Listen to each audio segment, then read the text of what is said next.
On the retirement of the Director Primary Karachi Region Mr. Yar Muhammad Baladi, a grand function was organized in his honor by the Director Primary Office and all DEOs, Primary Karachi, in which Director Secondary Karachi Region Mirza Arshad Baig, Additional Director Secondary Karachi Region Qadir Bakhsh, Additional Director Primary Karachi Region Bashir Ahmed Abbasi, Deputy Director Primary Karachi Region Ms. Musrat Noreen, Assistant Director Primary Karachi Region Ms. Farzana Memon, Director Jameel Ansari, Director Account Elahi Bakhsh Chana, DEO Secondary District West Shafi Muhammad Shar, DEO Primary West Ms. Hamida Jatoi, DEO Upper Primary Kemari Ghulam Akbar Jilani, DEO Primary District Korangi Ms. Swetha Pathan, Deputy DEO Secondary Central Tariq Ali, DEO Central Musharraf Rajput, Deputy DEO Secondary West District Abdul Majid Kani, DEO Primary District South Sarwat, DSE Primary Sports Coordinator Farah Riaz, Ex-President of Gawas Mr. Abdul Latif Mogul, IBEs.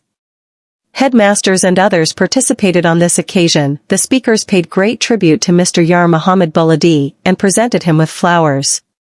Report by Ni Bakhsh.